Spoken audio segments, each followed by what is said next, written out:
24 કલાક બાદ ફરી એકવાર ઠંડીનો ચમકારો જોવા મળશે।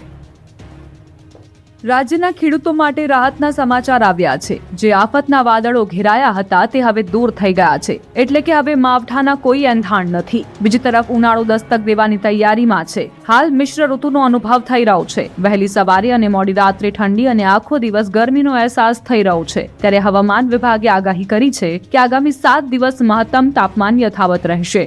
રાજ્યમાં ઉત્તર પૂર્વ અને પૂર્વ દિશા તરફથી પવન ફૂંકાતા હવામાન સ્થિર રહેવાની સ્થિતિ જોવા મળી રહી છે। હાલ મહત્તમ તાપમાન સરેરાશ 31 ડિગ્રી સેલ્સિયસની આસપાસ રહેશે, જ્યારે 24 કલાકમાં લઘુત્તમ તાપમાનમાં 2 થી 3 ડિગ્રીની ઘટ જોવા મળી શકે છે।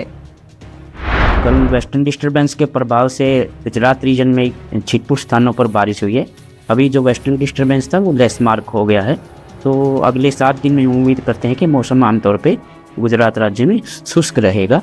मिनिमम की बात करें तो वो भी 9 लाख चेंज 24 घंटे में, उसके बाद 2 से 3 डिग्री गिरावट आने की संभावना है मिनिमम टेम्परेचर में। ગીર સોમનાથના જાવંત્રી ગામે જમીન વિવાદને લઈને 2 પરિવાર ઝઘડ્યા, ફાયરિંગ કરી ઘર સળગાવ્યું। જર જમીન અને જોરું ત્રણેય કજિયાના છોરું કહેવત સાર્થક થાય તેવી ઘટના બની ગીર સોમનાથના જાવંત્રી ગામે, જ્યાં 2 પરિવાર વચ્ચે 54 વીઘા જમીનની માલિકીને લઈને ચાલી રહેલા વિવાદમાં ફાયરિંગ અને આગજનીની ઘટના બની। ઘટનાને પગલે સમગ્ર પંથકમાં ચકચાર મચી ગઈ। માહિતી અનુસાર બંને પરિવારો વચ્ચેનો જમીન વિવાદ કોર્ટ સુધી પહોંચ્યો હતો। તાજેતરમાં કોર્ટનો ચુકાદો એક પરિવારની તરફેણમાં આવ્યો। કોર્ટમાં પોલીસની હાજરીમાં જમીનનો કબજો વિજેતા પક્ષને સોંપવામાં આવ્યો હતો। સ્થાનિકના જણાવ્યા મુજબ ચુકાદાથી નારાજ બનેલા સામે પક્ષના 15 થી વધુ લોકોએ મોડી રાત્રે વિજેતા પરિવારના કાચા મકાન પર હુમલો કર્યો। પરિવારના સભ્યો પર ફાયરિંગ કરાયું અને ત્યારબાદ મકાનને આગ ચાપી દેવામાં આવી હતી। તે સમયે ઘરમાં 8 લોકો જમવા બેઠા હતા। 7 લોકો સમયસર બહાર નીકળી ગયા, પરંતુ એક વૃદ્ધા બહાર ન નીકળી શકતા આગમાં દાઝી ગયા હતા। આગની ઘટનાની જાણ થતાં ગામ લોકો દોડી આવ્યા અને પાણીનો મારો ચલાવી આગને કાબૂમાં લેવા પ્રયાસ કર્યો। સમગ્ર ઘટનાની જાણ થતાં તાલાલા પોલીસ કાફલો તાત્કાલિક ઘટના સ્થળે પહોંચી ગયો હતો। પોલીસે ગુનો નોંધી આગળની તજવીજ હાથ ધરી હતી। દિલ્હીમાં કોંગ્રેસે એઆઈ મુદ્દે કરેલા વિરોધના પડઘા ગુજરાતમાં પડ્યા છે। અમદાવાદ, સુરત બાદ રાજકોટમાં ભાજપના નેતાઓએ કોંગ્રેસ અને રાહુલ ગાંધીનો વિરોધ કર્યો। રાજકોટમાં ભાજપ અને કોંગ્રેસના કાર્યકરો વચ્ચે ઉગ્ર ઘર્ષણના દ્રશ્યો સર્જાયા હતા। રાહુલ ગાંધીના નિવેદનથી રોષે ભરાયેલા રાજકોટ જિલ્લા અને શહેર યુવા ભાજપ મોરચા દ્વારા કાઢવામાં આવેલી રેલી કોંગ્રેસ કાર્યાલય પહોંચતા વાતાવરણ તંગ બની ગયું હતું। કોંગ્રેસના કાર્યકરો પણ સામે પક્ષે મેદાને આવ્યા હતા। બંને પક્ષના કાર્યકરો બેરિકેડ્સ પર ચડી ગયા હતા અને એકબીજાની સામે ઉગ્ર સૂત્રોચ્ચાર કરી રહ્યા હતા। થોડી જ વારમાં મામલો એટલો બિચક્યો કે બંને પક્ષો વચ્ચે ઝપાઝપી અને ઘર્ષણ જેવી સ્થિતિ નિર્માણ પામી। ઉશ્કેરાયેલા કાર્યકરોને કાબૂમાં લેવા માટે પોલીસને ભારે જહેમત ઉઠાવવી પડી હતી અને સ્થિતિ થાળે પાડવા માટે પોલીસને પરસેવો વળી ગયો હતો। સ્થિતિ વધુ ન વણસે તે માટે પોલીસે તુરંત કાર્યવાહી કરતા ભાજપના 50 જેટલા કાર્યકરોની અટકાયત કરી હતી અને તેમને પોલીસ બસમાં બેસાડી સ્થળ પરથી ખસેડ્યા હતા। જોકે ભાજપના કાર્યકરો ગયા બાદ પણ કોંગ્રેસના કાર્યકરોનો રોષ શાંત ન પડ્યો। કોંગ્રેસના કાર્યકરોએ બેરિકેડ્સ આડા પાડીને વિરોધ પ્રદર્શન ચાલુ રાખ્યું અને પોલીસ સાથે પણ ઉગ્ર બોલાચાલી કરી। અંતે પોલીસે સમજાવટથી કોંગ્રેસના કાર્યકરોને પાછા વાળ્યા। હાઈ વોલ્ટેજ ડ્રામાના કારણે રાજકોટના રાજકારણમાં ગરમાવો આવી ગયો। હાલમાં ભાજપ અને કોંગ્રેસના કાર્યકરો છે તે સામસામે આવ્યા છે। ખાસ કરીને આપણે દ્રશ્યો પણ બતાવવાનો પ્રયાસ કરીશ કે જે રીતે અત્યારે ભાજપના કાર્યકરો છે તે અત્યારે ઉગ્ર વિરોધ કરી રહ્યા છે। આપ સીધા દ્રશ્યોમાં જોઈ શકો છો। હાલ અહીંયા બંગડી પણ બતાવવામાં આવી રહી છે। બેન શું કહેશો? બંગડી બતાવો। અરે મહિલાઓને આગળ કરીને વિરોધ કરવા આવ્યા છે। મહિલાઓને આગળ કરે છે, મહિલા કાર્યકર્તાને આગળ કરે છે। તમને શરમ આવવી જોઈએ, તમને બીક લાગે છે? વિરોધ કરવામાં આવી રહ્યો છે। આગળ જે ભાજપના કાર્યકરો છે તેમની સાથે પણ વાત કરવાનો પ્રયાસ કરીશું। શું કહેશો? રાહુલ ગાંધી હાય હાય, રાહુલ ગાંધી હાય હાય। કિસકે જે કાર્યકર્તા જઈ રહ્યું છે જે રીતે અત્યારે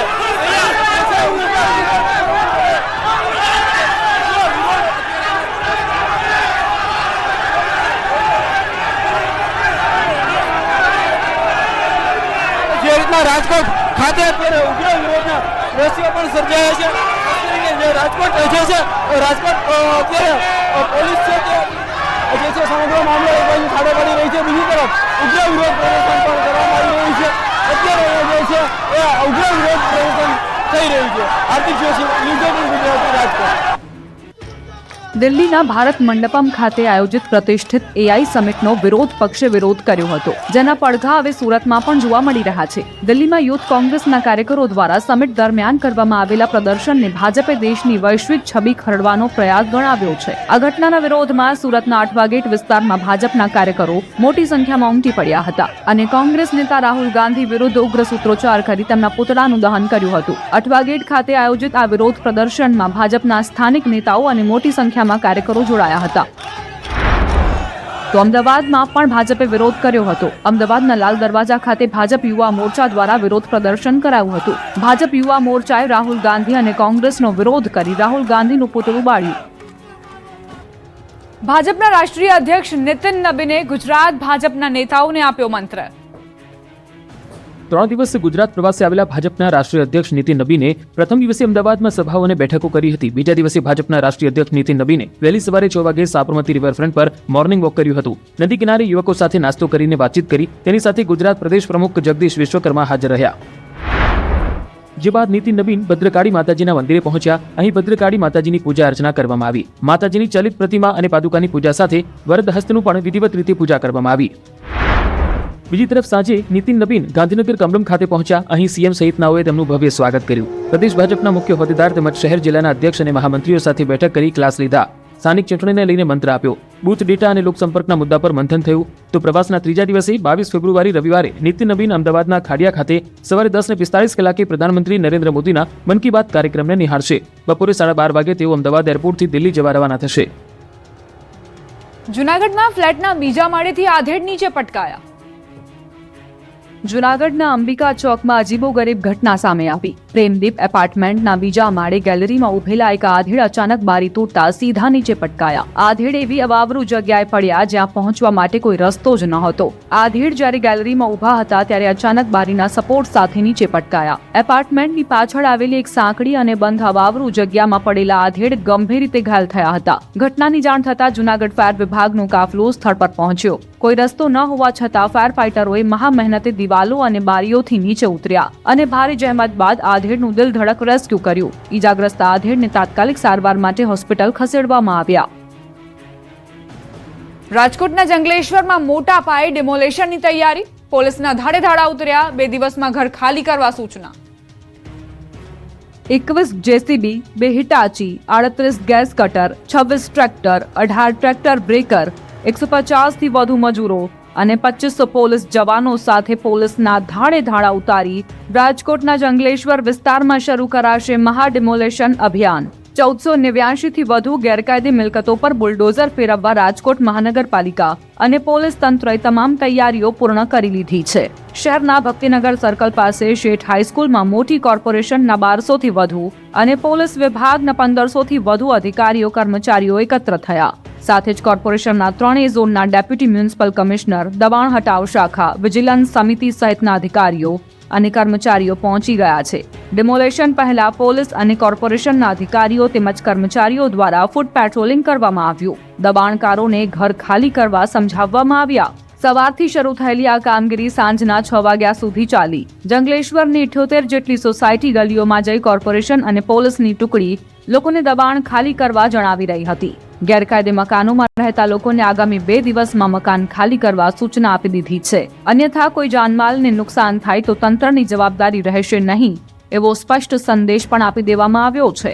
જે બાદ 23 ફેબ્રુઆરીએ સવારથી જંગલેશ્વર વિસ્તારમાં આજી નદીના કાંઠે 1489 જેટલા ગેરકાયદે દબાણો પર બુલડોઝર ફેરવી મેગા ડિમોલેશન કામગીરી હાથ ધરાશે. બીજી તરફ તંત્રની કામગીરીને લઈને જે લોકો બેઘર થવાના છે તેઓ ચિંતામાં મુકાયા છે. હવે ક્યાં જીવન પસાર કરવું તેને લઈને પ્રશ્ન ઊભો થયો છે. સ્થાનિકોએ જણાવ્યું કે રાતના સમયે ઊંઘ નથી આવતી. અમારા પર ભલે બુલડોઝર ફેરવી દે પણ મકાન ખાલી કરવાના નથી. છેલ્લા 60 વર્ષથી આ મકાનમાં રહીએ છીએ. હવે અમે ક્યાં જઈએ? સાથે જંગલેશ્વર વિસ્તારમાં ડિમોલેશન પહેલા ઘર્ષણના દ્રશ્યો સામે આવ્યા. સ્થાનિક મહિલાઓ પોલીસ સ્ટેશનમાં રજૂઆત કરવા પહોંચી હતી. પોલીસ દ્વારા મહિલાઓને પરત મોકલવામાં આવી.